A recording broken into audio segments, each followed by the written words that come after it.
നമസ്കാരം. Finger print സെർച്ചറിന്റെ ഒരു notification Kerala PSC പുറപ്പെടുവിച്ചിട്ടുണ്ട്. ഡിഗ്രി ഫിസിക്സ്, ഡിഗ്രി കെമിസ്ട്രി പഠിച്ചിട്ടുള്ള ആൾക്കാർക്ക് എല്ലാവർക്കും അപ്ലൈ ചെയ്യാൻ പറ്റുന്ന ഒരു പോസ്റ്റാണ്. അതുകൊണ്ട് തന്നെ ഒരുപാട് പേര് മെസ്സേജ് അയക്കുന്നുണ്ട്, ഇതിന്റെ സിലബസ് കിട്ടുമോ എന്നുള്ളത് ചോദിച്ചിട്ടുണ്ട്. ഇതിന്റെ ഡീറ്റെയിൽഡ് സിലബസ് ഒഫീഷ്യലി അവൈലബിൾ അല്ല. അതിന്റെ മാർക്ക് ഡിസ്ട്രിബ്യൂഷൻ കാര്യങ്ങളൊക്കെ ഒഫീഷ്യലായിട്ട് നമുക്ക് കിട്ടും, പക്ഷേ ഡീറ്റെയിൽ ആയിട്ടുള്ള സിലബസ് കിട്ടത്തില്ല. പക്ഷേ അതിന്റെ ഡീറ്റെയിൽ ആയിട്ടുള്ള സിലബസ് എങ്ങനെയാണെന്നുള്ളതിനെ കുറിച്ച് ഏകദേശം ഐഡിയ ഈ വീഡിയോയിൽ ഞാൻ നൽകാം. അതോടൊപ്പം തന്നെ ഈ ഫിംഗർ പ്രിന്റ് സെർച്ചറും HSA ഫിസിക്കൽ സയൻസിന്റെ എക്സാമുമായിട്ട് ഒരുപാട് ബന്ധങ്ങളുള്ളതായിട്ട് നമുക്ക് കാണാൻ പറ്റും. ആ ബന്ധങ്ങൾ എന്തൊക്കെയാണ്, ഒരെണ്ണം പഠിച്ചാൽ മറ്റേതിന് എങ്ങനെയാണ് സ്വാധീനം ചെലുത്തുക, ഇത്തരം കാര്യങ്ങളൊക്കെയാണ് ഈ വീഡിയോയിൽ പറയാൻ പോകുന്നത്. ആദ്യം തന്നെ ഫിംഗർ പ്രിന്റ് സെർച്ചറുമായിട്ട് ബന്ധപ്പെട്ടിട്ടുള്ള കാര്യങ്ങൾ പറയട്ടെ. അത് എല്ലാവർക്കും എഴുതാൻ പറ്റും, B.Ed ഒന്നും വേണമെന്നില്ല അല്ലേ, എല്ലാവർക്കും എഴുതാൻ പറ്റും. ഫിസിക്സ്, കെമിസ്ട്രി ഏതെങ്കിലും ഒരു സബ്ജക്റ്റ് ഡിഗ്രി ആയിട്ട് പഠിച്ചിട്ടുള്ള, അതേപോലെ ചില ഈക്വലൻസി പറയുന്നുണ്ട്, ബാക്കി പോളിമർ കെമിസ്ട്രി പോലുള്ള സബ്ജക്റ്റുകൾക്കും ഡിഗ്രി എടുത്തിട്ടുള്ളവർക്ക് ഇത് എഴുതാൻ പറ്റും എന്നുള്ളൊരു പോസിറ്റീവ് ആയിട്ടുള്ള കാര്യമാണ്. കാരണം ഈ ഇടയ്ക്ക് വന്ന സുപ്രീം കോടതി വിധിയൊക്കെ നിങ്ങൾ കണ്ടിട്ട് പലർക്കും ഡൗട്ടുണ്ട്. പക്ഷേ ഈ നോട്ടിഫിക്കേഷൻ വളരെ വ്യക്തമായിട്ട് ആർക്കൊക്കെ എഴുതാമെന്ന് പറയുന്നുണ്ട്, പോളിമർ കെമിസ്ട്രിക്കാർക്ക് എഴുതാൻ പറ്റും എന്ന് പറയുന്നുണ്ട്. അതിനെക്കുറിച്ച് ഞാൻ വിശദീകരിക്കാം. ആദ്യം തന്നെ ഈ ഗസറ്റഡ് ഡേറ്റ് 30/7/2024 ഗസറ്റഡ് ഡേറ്റിൽ വന്നിരിക്കുന്ന ഈ വിജ്ഞാപനം ലാസ്റ്റ് ഡേറ്റ് ഓഫ് ആപ്ലിക്കേഷൻ എന്ന് പറയുന്നത് 4/9/2024 ആണ് എന്നുള്ളത് ഓർത്തിരിക്കുക. 4/9/2024 മുമ്പായിട്ട് നിങ്ങൾ എല്ലാവരും അപ്ലൈ ചെയ്യാനായിട്ട് ശ്രമിക്കണം. അപ്ലൈ ചെയ്യാനായിട്ട് കയറുമ്പോൾ നിങ്ങളുടെ PSC പ്രൊഫൈലിൽ കാറ്റഗറി നമ്പറിന്റെ അവിടെ 233/2024 അടിച്ചു കൊടുത്താൽ നേരെ ഈ കാറ്റഗറിയിലേക്ക് പോകാനും അത് അപ്ലൈ ചെയ്യാനും നിങ്ങൾക്ക് സാധിക്കും എന്നുള്ളതാണ്. ഇതിനകത്തേക്ക് വന്നു കഴിഞ്ഞാൽ ഈ ഒരു ഫിംഗർ പ്രിന്റ് സെർച്ചർ എന്ന് പറയുന്ന എല്ലാവർക്കും, ഫിസിക്സ് കെമിസ്ട്രിക്കാർക്ക് എല്ലാവർക്കും എഴുതാവുന്ന ഈ ഒരു എക്സാമിന്റെ പ്രത്യേകത എന്ന് പറയുന്നത് ഇത് പോലീസ് ഡിപ്പാർട്ട്മെന്റിലെ ഫിംഗർ പ്രിന്റ് ബ്യൂറോയുടെ ഭാഗമായിട്ട് വരുന്ന ഒരു തസ്തികയാണ്. വളരെ ഗ്ലാമറസ് ആയിട്ടുള്ളൊരു പോസ്റ്റ് ആണെന്ന് വേണം പറയാം. അതായത് നല്ല വാല്യൂ ഉള്ള, പോലീസ് ഡിപ്പാർട്ട്മെന്റിൽ എല്ലാ പ്രിവിലേജും കിട്ടുന്ന, എന്നാൽ വളരെ വ്യത്യസ്തമായിട്ടുള്ള ഒരു ഏരിയ ആണ്. നിങ്ങൾക്ക് അറിയാമല്ലോ എന്താണ് ഫിംഗർ പ്രിന്റ് എന്നുള്ളതൊക്കെ അറിയാമെന്ന് വിചാരിക്കുന്നു. ഫിംഗർ പ്രിന്റ് എടുക്കുക, അത് കുറ്റകൃത്യങ്ങൾ നേരത്തെ നടന്നൊക്കെ ആയിട്ട് കമ്പയർ ചെയ്യുക, ഓൾറെഡി ഉള്ള കുറ്റകൃത്യങ്ങളുടെ ഭാഗമായവരുടെ എല്ലാവരുടെയും ഫിംഗർ പ്രിന്റ് സൂക്ഷിച്ച് വെക്കുക, പുതിയ സംഭവങ്ങൾ ഉണ്ടാകുമ്പോൾ അത് കമ്പയർ ചെയ്ത് ആളെ കണ്ടുപിടിക്കുക, അജ്ഞാത മൃതശരീരങ്ങളൊക്കെ കണ്ടെത്തുക, ഇങ്ങനത്തെ കുറേ കാര്യങ്ങളൊക്കെയാണ് ഇതിന്റെ ഭാഗമായിട്ടൊക്കെ വരുന്നത്. അപ്പോൾ ഫിംഗർ പ്രിന്റ് സെർച്ചർ എന്നാണ് ഈ പോസ്റ്റിന്റെ നെയിമും പറഞ്ഞിരിക്കുന്നത്. ഇതിലെ ആ സ്കെയിൽ ഓഫ് പേ നിങ്ങൾക്ക് നോക്കിയാൽ കാണാൻ പറ്റും. 43,400 മുതൽ ഏതാണ്ട് 1 ലക്ഷം അടുത്ത് വരെ, 91,200 വരെ ഉള്ള റേഞ്ചിലാണ് അവിടെ സ്കെയിൽ ഓഫ് പേ. നല്ല ആകർഷകമായിട്ടുള്ള ഒരു സ്കെയിൽ ഓഫ് പേയും കാര്യങ്ങളൊക്കെ ഉള്ളതാണ്. നമ്പർ ഓഫ് വേക്കൻസിയെ കുറിച്ച് അവിടെ കൃത്യമായിട്ട് പറയുന്നില്ല. പ്രതീക്ഷിത ഒഴിവുകളിലേക്കാണ് ഈ ഒരു എക്സാം നടത്തുന്നത്. കഴിഞ്ഞ പ്രാവശ്യത്തെ എക്സാം നടന്ന് റിസൾട്ട് വന്ന് അതിന്റെ തസ്തികയിൽ അല്ലെങ്കിൽ അതിന്റെ ലിസ്റ്റിൽ നിന്ന് 1.5 വർഷമായിരുന്ന സമയത്ത് 13 പേർക്കാണ് അഡ്വൈസ് പോയിട്ടുള്ളത്. ഇത് സ്റ്റേറ്റ് ലെവലുള്ള ഒരു എക്സാം ആണ്. ടോപ്പ് റാങ്കിൽ വരുന്നവർക്കാണ് ഇതിൽ കയറാൻ പറ്റുക. സബ്ജക്റ്റ് ആയതുകൊണ്ട് തന്നെ ടോപ്പ് റാങ്കിൽ എത്താൻ നല്ല സബ്ജക്റ്റ് നോളജ് ഉള്ള എല്ലാവർക്കും സാധിക്കും. ഫിസിക്സും കെമിസ്ട്രിയും വേണം എന്നുള്ളതാണ് ഇവിടുത്തെ ചലഞ്ച്. ഫിസിക്സുകാർക്ക് കെമിസ്ട്രിയും, കെമിസ്ട്രിക്കാർക്ക് ഫിസിക്സും കുറച്ച് ടാസ്ക് ആയിരിക്കും. അത് പഠിച്ചെടുക്കാൻ സാധിച്ചാൽ ടോപ്പിൽ റാങ്ക് ലിസ്റ്റിൽ വന്നാലാണ് ജോലിയിലേക്ക് പ്രവേശിക്കാനായിട്ട് സാധിക്കുക. ഇവിടെ അപ്പോയിന്റ്മെന്റ് മെത്തേഡ് എന്ന് പറയുന്നത് ഡയറക്റ്റ് റിക്രൂട്ട്മെന്റ് എക്സാം നടത്തി ഡയറക്റ്റ് റിക്രൂട്ട്മെന്റ് ആണ്. ഏജ് പറയുന്നുണ്ട്. നമുക്കറിയാം HSA ഫിസിക്കൽ സയൻസിലേക്കൊക്കെ ടീച്ചർമാർക്ക് 40 വയസ്സ് വരെ എഴുതാം. പക്ഷേ ഇത് 18 to 36 വയസ്സ് വരെയുള്ളവർക്കാണ് എഴുതാനായിട്ട് സാധിക്കുക. ആ ഡേറ്റ് ഓഫ് ബർത്ത് കറക്റ്റ് ആയിട്ട് അവിടെ പറയുന്നുണ്ട്. 2/1/1988 1/1/2006 ഇടയിൽ ജനിച്ചവരായിരിക്കണം എന്ന് വളരെ കൃത്യമായിട്ട് പറയുന്നുണ്ട്. പിന്നെ നമുക്കറിയാമല്ലോ യൂഷ്വൽ ഏജ് റിലാക്സേഷൻ ബാക്കി SC ST വിഭാഗങ്ങൾക്കും OBC വിഭാഗങ്ങൾക്കുള്ള ഏജ് റിലാക്സേഷൻ കൃത്യമായിട്ട് ഇവിടെ കിട്ടുന്നതാണ്. അപ്പോൾ ആ ഏജ് നിങ്ങൾക്ക് അഡീഷണൽ ആയിട്ട് ബെനിഫിറ്റ് ആയിട്ട് കിട്ടുന്നുണ്ട്. ക്വാളിഫിക്കേഷനിലേക്ക് വന്നു കഴിഞ്ഞാൽ BSc degree in chemistry or physics or of recognised യൂണിവേഴ്സിറ്റിയാണ്. ഫിസിക്സ് കെമിസ്ട്രി ഡിഗ്രിയാണ് ഇതിനാവശ്യമായിട്ട് വരിക. അതുപോലെ തന്നെ വിഷ്വൽ സ്റ്റാൻഡേർഡ്, ഇതൊരു ചലഞ്ച് ആയിട്ടുള്ള ഒരു കാര്യമാണ്. കൃത്യമായിട്ടുള്ള ഈ റൈറ്റ് ഐഡൻ ലെഫ്റ്റ് ഐഡൻ വിഷൻ കൃത്യമായിരിക്കണം. ഇത് നിങ്ങൾ കൃത്യമായിട്ട് ഡിസ്റ്റന്റ് വിഷനും നിയർ വിഷനും ഉള്ള വാല്യൂ നിങ്ങൾ ഒരു ഡോക്ടറെ സാക്ഷ്യപ്പെടുത്തിയ റിപ്പോർട്ടൊക്കെ കൊടുക്കേണ്ടതായിട്ട് വരും. അതാണ് ഇതിനകത്തൊരു അഡീഷണൽ ക്വാളിഫിക്കേഷൻ. ഫിംഗർ പ്രിന്റ് പോലൊരു ജോലി ആയതുകൊണ്ട് തന്നെ കണ്ണിന് ഇമ്പോർട്ടൻസ് ഉണ്ട് എന്നുള്ളതുകൊണ്ടാണ്. ഇനി കേരള പബ്ലിക് സർവീസ് കമ്മീഷൻ പറഞ്ഞിരിക്കുന്ന പ്രകാരം ഈ BSc കെമിസ്ട്രിക്ക് ഈക്വലന്റ് ആയിട്ട് BSc ഫിസിക്സ്, ഇലക്ട്രോണിക്സ് ഒക്കെ പഠിച്ചിട്ടുള്ള ആൾക്കാർക്ക്, അതേപോലെ തന്നെ BSc പോളിമർ കെമിസ്ട്രി പഠിച്ചിട്ടുള്ള ആൾക്കാർക്ക് BSc B.Ed ഫിസിക്കൽ സയൻസ് ഒന്നിച്ചുള്ള കോഴ്സ് ഉണ്ട്. BSc B.Ed എന്ന് പറയുന്നത്. BSc MSc ഇന്റഗ്രേറ്റഡ് ആയിട്ടുള്ള കെമിസ്ട്രി ചെയ്തിട്ടുള്ള ആൾക്കാർക്ക്, BSMS bachelor of science, master of science ഒക്കെ ചെയ്തിട്ടുള്ള ആൾക്കാർക്കും ഇതിന് ഈക്വലന്റ് ആണ് അല്ലെങ്കിൽ ഹയർ എഡ്യൂക്കേഷൻ ആയിട്ട് അക്സെപ്റ്റ് ചെയ്യും ഈ ഒരു പോസ്റ്റിലേക്ക് എന്നുള്ളത് മനസ്സിലാക്കുക. അപ്പോൾ പോളിമർ കെമിസ്ട്രിക്കാർക്ക് ആർക്കും ഇതിനകത്ത് അപ്ലൈ ചെയ്യുന്നതിന് ഒരു ബുദ്ധിമുട്ടുമില്ല. പലരും സംശയമായിട്ട് ചോദിക്കുന്ന ഒരു കാര്യമായിരുന്നു. നിങ്ങൾക്ക് ആർക്കും ഇതിനകത്ത് ഒരു ബുദ്ധിമുട്ടും വരില്ല എന്നുള്ളത് മനസ്സിലാക്കുക. ഇനി മെയിൻ ടോപ്പിക്സ് ഞാൻ പറഞ്ഞല്ലോ. HSA എന്ന് പറയുന്ന ഒരു എക്സാം, അതിനെക്കുറിച്ച് ഞാൻ ഇതിന് മുമ്പ് ഡീറ്റെയിൽ ആയിട്ട് പറഞ്ഞിട്ടുള്ളതാണ്.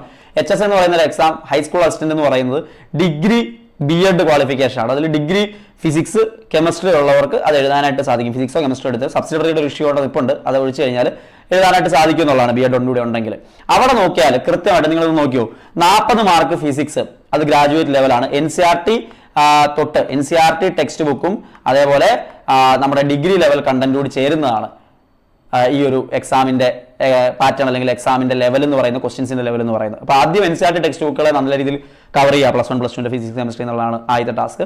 ഡിഗ്രി ലെവലിലേക്ക് ചോദ്യങ്ങളുടെ നിലവാരം ഉയരുമെന്ന കാര്യം തർക്കമൊന്നുമില്ല. HSC റൈസും അങ്ങനെ തന്നെയാണ്. 40 mark physics, 40 mark chemistry, methodology BED-ഉമായിട്ട് ബന്ധപ്പെട്ട് പഠിക്കുന്ന 5 മാർക്കുണ്ട്, 10 മാർക്ക് ജനറൽ നോളജ് ആണ് വരുന്നത്. അതിൽ ഫ്രീഡം മൂവ്മെന്റും റിനൈസൻസും ഒക്കെയാണ് പ്രധാനമായിട്ടും വരുന്നത്. കറണ്ട് അഫയേഴ്സ് അതിന്റെ ഭാഗമായിട്ട് വരുന്നുണ്ട്. മാക്സിമം മാർക്ക് 100 മാർക്കിലാണ്, 1.25 മണിക്കൂറാണ് ഡ്യൂറേഷൻ. മലയാളത്തിലാണ് ഇതിൽ ആദ്യത്തെ ഈ പറയുന്ന ഫിസിക്സും കെമിസ്ട്രി സബ്ജക്റ്റുകളും മലയാളത്തിലാണ് HSCക്ക് ചോദിക്കുക. ഇതാണ് ഫിംഗർ പ്രിന്റിൽ നിന്നുള്ള വലിയൊരു വ്യത്യാസം. ഇതിന്റെ മലയാളത്തിലാണ് ക്വസ്റ്റ്യൻസ്. ബാക്കി മെത്തഡോളജിയും ജനറൽ നോളജും ഇംഗ്ലീഷിലും ആയിരിക്കും ചോദിക്കുക. ഫിസിക്സും കെമിസ്ട്രിയും മലയാളത്തിലാണ് HSC ഫിസിക്കൽ സയൻസിന് ചോദിക്കുക. ഡിഗ്രി ലെവൽ ക്വസ്റ്റ്യൻ തന്നെ മലയാളത്തിലാണ്. OMR ഷീറ്റിലാണ് ഒബ്ജക്റ്റീവ് മൾട്ടിപ്പിൾ ചോയ്സ് ക്വസ്റ്റ്യൻസ് ആണ് നമ്മൾ എഴുതുന്നത്. അതായത് MCQ ക്വസ്റ്റ്യൻസ് ആണെന്നുള്ളത് മനസ്സിലാക്കുക. OMR ഷീറ്റിൽ കറുപ്പിക്കുന്ന രീതി തന്നെയാണ് ഈ എക്സാമിന് ഫോളോ ചെയ്യുന്നത്. ഫിംഗർ പ്രിന്റ് സെർച്ചറിലേക്ക് വരുമ്പോൾ നോക്കിക്കോ, ഗ്രാജുവേറ്റ് ലെവലിലുള്ള physics 40 mark, chemistry 40 mark graduate level, IT and cyber law 10 mark, constitution of India 10 mark. അപ്പൊ ഇവിടെ 20 mark IT, cyber law, constitution of ഇന്ത്യയിൽ നിന്നാണ്. ബാക്കി 80 മാർക്ക് സെയിം, എക്സാക്ട്ലി സെയിം, ഒരു മാറ്റവും ഇല്ല. ഇവിടുത്തെ 80 മാർക്ക് ഫിസിക്സ് കെമിസ്ട്രി അത് മലയാളത്തിലാണെന്നേ ഉള്ളൂ. ഇവിടുത്തെ ഫിസിക്സും കെമിസ്ട്രി 80 മാർക്ക് തന്നെ അത് ഇംഗ്ലീഷിലായിരിക്കും ചോദിക്കുക, ഡിഗ്രി ലെവൽ കണ്ടന്റ് ആയിരിക്കും. അതായത് ഫിംഗർ പ്രിന്റ് സെർച്ചർക്ക് വേണ്ടിയിട്ട് പ്രിപ്പയർ ചെയ്യുന്ന ഒരാൾക്ക് അത് HSC ഫിസിക്കൽ സയൻസിന് യൂസ്ഫുൾ ആവും. HSC ഫിസിക്കൽ സയൻസിന് പ്രിപ്പയർ ചെയ്യുന്ന ഒരാൾക്ക് ഫിംഗർ പ്രിന്റിനും യൂസ്ഫുൾ ആവും. പക്ഷെ മലയാളത്തിലും ഇംഗ്ലീഷിലുമാണ് എന്നുള്ള ഒരു ടാസ്ക് അവിടെ നിൽപ്പുണ്ട്. അത് പ്രിപ്പയർ ചെയ്യുന്ന സമയത്ത് രണ്ടുകൂടെ ഒന്നിച്ചങ്ങ് ചെയ്തു പോവുകയാണെങ്കിൽ നിങ്ങൾക്ക് നല്ല രീതിയിൽ പഠിക്കാനായിട്ട് പറ്റും എന്നുള്ളതാണ്. ഇനി മാക്സിമം മാർക്ക് ഇതിനും 100 ആണ്, 1.25 മണിക്കൂർ എക്സാം ആണ്. ഇംഗ്ലീഷിലാണ് ക്വസ്റ്റ്യൻസ് ചോദിക്കുക. OMR sheet objective type questions, MCQ questions ആണ് ചോദിക്കുക എന്നുള്ളതും നമുക്ക് മനസ്സിലാക്കാൻ പറ്റും. ഇതാണ് ഇവിടെ മനസ്സിലാക്കേണ്ടത്. ഇത് രണ്ടും തമ്മിൽ ഒരുപാട് ബന്ധമുണ്ടെന്ന് ഇപ്പൊ തന്നെ മനസ്സിലായല്ലോ. ഒരേ ക്വാളിഫിക്കേഷൻ, മറ്റേ BED ഉള്ളതുകൊണ്ടാണ് ടീച്ചേഴ്സിന് എഴുതാൻ പറ്റുക. ഇവിടെ അങ്ങനെ ഇല്ല, ഡിഗ്രിയാണ് ക്വാളിഫിക്കേഷൻ ആയിട്ട് വരിക. രണ്ടിന്റെ ലെവൽ ഒരേ ലെവലിലാണ്. അതുകൊണ്ട് തന്നെ HSCയുടെ ഡീറ്റെയിൽഡ് സിലബസ് 2016 HSCയുടെ അവസാന നോട്ടിഫിക്കേഷൻ വരുന്നത്. ആ 2016 സിലബസ് നമുക്ക് ഇപ്പോഴും അവൈലബിൾ ആണ്. അല്ലാതെ ഈ പറയുന്ന ഫിംഗർ പ്രിന്റിന് ഇത്രേ പറഞ്ഞിട്ടുള്ള ആകെ ഈ മാർക്ക് ഡിസ്ട്രിബ്യൂഷൻ മാത്രമേ അങ്ങനെ ഒഫീഷ്യലി നമുക്ക് കാണാൻ പറ്റുള്ളൂ.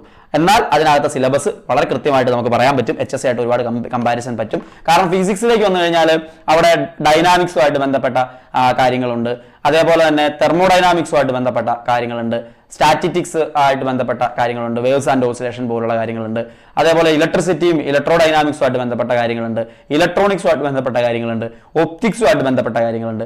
ഇത്തരത്തിൽ സ്പെക്ട്രോസ്കോപ്പി, റിലേറ്റിവിറ്റി അങ്ങനത്തെ ആശയങ്ങളൊക്കെ ഇതിന്റെ ഭാഗമായിട്ട് വരുന്നുണ്ട്. അപ്പൊ HSCയുടെ സിലബസിലും ഇത് ഇങ്ങനെ കാണാൻ പറ്റും. ഞാൻ ക്വസ്റ്റ്യൻ പേപ്പർ നോക്കിയിട്ടാണ് ഈ പറയുന്ന കമ്പാരിസൺ നടത്തിയിട്ടാണ് പറയുന്നത്. HSCയുടെ ഒരുപാട് ടോപ്പിക്കുകൾ, ഓൾമോസ്റ്റ് എല്ലാ ടോപ്പിക്കുകളും ഫിംഗർ പ്രിന്റിനകത്തും കവർ ആവുന്നുണ്ട്, കാണാൻ പറ്റും ക്വസ്റ്റ്യൻസിനകത്ത്.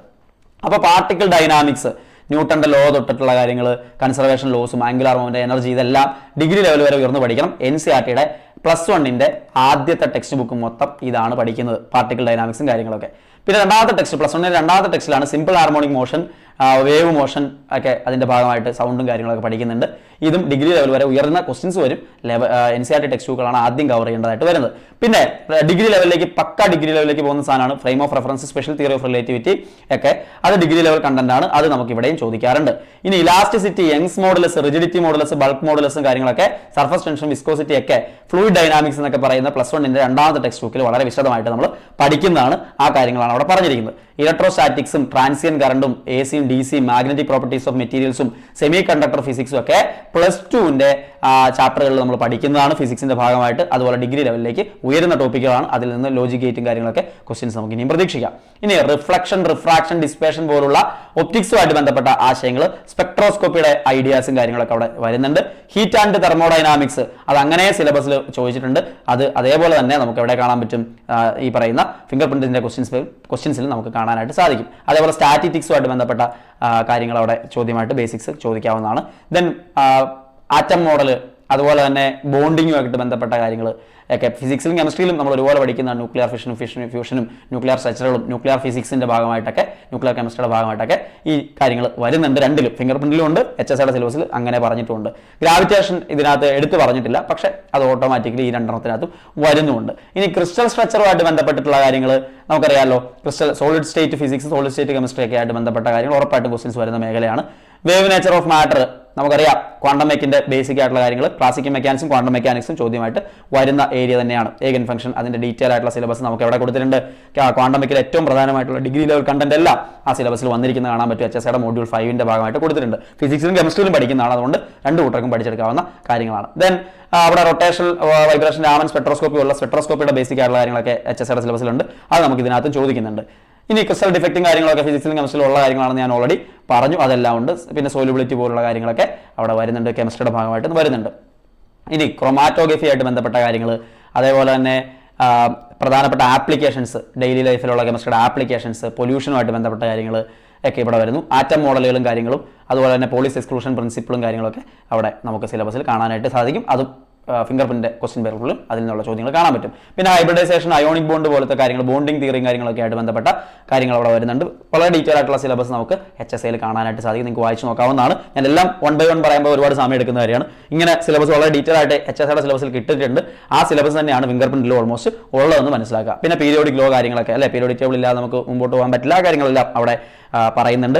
അതേപോലെ തന്നെ റേഡിയോ ആക്ടിവിറ്റി ആയിട്ട് ബന്ധപ്പെട്ട കാര്യങ്ങൾ, റേഡിയോ ആക്ടിവിറ്റി, ന്യൂക്ലിയർ, അങ്ങനത്തെ കാര്യങ്ങളൊക്കെ അവിടെ വരുന്നു. അത് ഫിസിക്സിലും കെമിസ്ട്രിയിലും ഒരുപോലെ നമുക്ക് വരുന്നതാണ്. ന്യൂക്ലിയർ ഫോഴ്സുകളും കാര്യങ്ങളൊക്കെ വന്നിരിക്കുന്നത് കാണാൻ പറ്റും. ഫിസിക്സിന്റെ കെമിസ്ട്രിയുടെ ഭാഗമായിട്ട് ഈ 2 എക്സാമുകളിൽ HSI ഫിസിക്കൽ സയൻസിലും അതേപോലെ ഫിംഗർ പ്രിന്റ് സെർച്ചറിനും ഉണ്ട് എന്ന് കാണാനായിട്ട് സാധിക്കും. കൈനറ്റിക് തിയറി ഓഫ് ഗ്യാസും കാര്യങ്ങളും, തെർമോഡൈനാമിക്സ്, അത് ഫിസിക്സിലും കെമിസ്ട്രിയിലും ഒരുപോലെ പഠിക്കേണ്ട ടോപ്പിക്കാണ്. അത് വീണ്ടും അവിടെ എടുത്ത് പറഞ്ഞിരിക്കുന്നത് കാണാനായിട്ട് സാധിക്കും. Then law of mass action, അതുപോലെ റേറ്റ് ഓഫ് റിയാക്ഷനും കാര്യമായിട്ടും ബന്ധപ്പെട്ട കാര്യങ്ങൾ എല്ലാം അവിടെ ബേസിക്സ് ആയിട്ട് കെമിസ്ട്രിയുടെ ഭാഗമായിട്ട് വരുന്നുണ്ട്. നമുക്ക് വളരെ ഇമ്പോർട്ടൻ്റ് ആയിട്ട് പറയാവുന്ന ഒരു ടോപ്പിക് തന്നെയാണ്. പിന്നെ ജനറൽ ആയിട്ടുള്ള ഡെയിലി ആക്ടിവിറ്റീസ് അല്ലെങ്കിൽ ഫോട്ടോസിന്തസിസ് പോലുള്ള കാര്യങ്ങൾ ഒക്കെ, അബ്സോർപ്ഷൻ, ഐസോതേം ക്ലാസിഫിക്കേഷൻസ്, അത്തരത്തിലുള്ള പ്രധാനപ്പെട്ട കെമിസ്ട്രിയുടെ കാര്യങ്ങൾ, റിയാക്ഷൻസിൻ്റെ ഭാഗമായിട്ടൊക്കെ വരുന്ന ഫോസ്ഫോറസൻസ് പോലുള്ള കാര്യങ്ങളൊക്കെ ഇതിൻ്റെ ഭാഗമായിട്ട് വരുന്നുണ്ട്. ഫേസ് ഇക്വിലിബ്രിയത്തിൻ്റെ കൺസെപ്റ്റുകളൊക്കെ അവിടെ വരുന്നുണ്ട്. ഫാരഡേസ് ലോയും കാര്യങ്ങളും, ഡിബേ ഹക്കൽ ഓൺസഗേഴ്സ് ഇക്വേഷൻ തുടങ്ങിയ ഡിഗ്രി ലെവൽ കണ്ടന്റിലേക്ക്, കെമിസ്ട്രിയുടെ ഡിഗ്രി ലെവൽ കണ്ടന്റിലേക്ക് വരുന്ന ടോപ്പിക്കുകളോടെ കാണാനായിട്ട് സാധിക്കും. ഗാൽവാനിക് സെൽ പോലുള്ള കാര്യങ്ങളൊക്കെ സിലബസിൽ എടുത്ത് പറയുന്നുണ്ട്. ഇനി കാർബൺ കെമിസ്ട്രി അല്ലെ, ഓർഗാനിക് കെമിസ്ട്രി ആയിട്ട് ബന്ധപ്പെട്ട കാര്യങ്ങൾ വളരെ ഡീറ്റെയിൽ ആയിട്ടുള്ള സിലബസ് തന്നെ HSIക്ക് തന്നിട്ടുണ്ട്. അതിനകത്ത് ക്വസ്റ്റ്യൻസ് ഫിംഗർ പ്രിന്റിലും ചോദിച്ചു കണ്ടിട്ടുണ്ട്. അപ്പോൾ ഇതെല്ലാം നമുക്ക് സിലബസ് വളരെ ഡീറ്റെയിൽ ആയിട്ട് HSIക്ക് പറഞ്ഞിരിക്കുന്നു. ഇത് അതേപടി ആ സിലബസിനെ നിങ്ങൾക്ക് എന്തിനു വേണ്ടിയിട്ട് ഉപയോഗിക്കാം, ഈ പറയുന്ന ഫിംഗർ പ്രിന്റിന്റെ സിലബസ് ആയിട്ടും ഉപയോഗിക്കാവുന്നതാണ്. കുറേ കാര്യങ്ങളൊക്കെ അഡീഷണൽ ആയിട്ട് വരും. ഇതിന്റെ എല്ലാം ബേസ് കിടക്കുന്ന +1 +2 കെമിസ്ട്രിയാണ്, ഫിസിക്സും കെമിസ്ട്രിയാണ്. അത് രണ്ടും വൃത്തിയായിട്ട് പഠിക്കുക. പിന്നെ കോംപ്ലിമെന്ററിയിൽ നിങ്ങൾ പഠിച്ചിട്ടുള്ള ഫിസിക്സും കോംപ്ലിമെന്ററിയിൽ നിങ്ങൾ പഠിച്ചിട്ടുള്ള കെമിസ്ട്രി ലെവലിലുള്ള ക്വസ്റ്റ്യൻസ് ആയിരിക്കും ചോദിക്കുക. ക്വസ്റ്റ്യൻ പേപ്പറുകൾ പരിശോധിച്ച് നോക്കിയാൽ നിങ്ങൾക്ക് തന്നെ അത് കാണാവുന്നതേ ഉള്ളൂ. അതുകൊണ്ട് ഇതിന്റെ സിലബസുമായിട്ട് ബന്ധപ്പെട്ട് ഒരു ഡൗട്ടും വിചാരിക്കേണ്ട. 2 എക്സാമുകൾക്കും ഒരേ സിലബസ്, പക്ഷേ ഒരെണ്ണം മലയാളം ഒരെണ്ണം ഇംഗ്ലീഷ് ആണെന്ന് മാത്രമേ ഉള്ളൂ. ഒരേ പ്രിപ്പറേഷൻ നിങ്ങൾക്ക് രണ്ടിനും യൂസ്ഫുൾ ആവും. ഒന്നിച്ച് ഇത് പ്രിപ്പയർ ചെയ്യാൻ ശ്രമിക്കുകയാണെങ്കിൽ രണ്ടും എഴുതുന്നവർക്ക് അത് ഗുണമായിരിക്കും. B.Ed ഇല്ലാത്ത BSc ഫിസിക്സ് കെമിസ്ട്രിക്കാർക്ക് ഇത് വളരെ ഡീറ്റെയിൽ ആയിട്ട് ആ സബ്ജക്റ്റ് മാത്രം പഠിച്ച് നിങ്ങൾക്ക് സ്കോർ ചെയ്യാവുന്ന ഏരിയ ആണ്. അപ്പോൾ ഇതാണ് സിലബസ് സംബന്ധിച്ചിട്ട് പറയാനുള്ള കാര്യം. ഈ ഫിംഗർ പ്രിന്റുമായിട്ട് ബന്ധപ്പെട്ട് എന്തെങ്കിലും വേറെ എക്സ്ട്രാ കാര്യങ്ങൾ അറിയേണ്ടതുണ്ടെങ്കിൽ നിങ്ങൾക്ക് കമന്റ് ബോക്സിൽ കമന്റ് ചെയ്യാം. നമുക്കിനി ഇത്തരത്തിലുള്ള വീഡിയോസ് ചെയ്യാം. എല്ലാവർക്കും നന്ദി.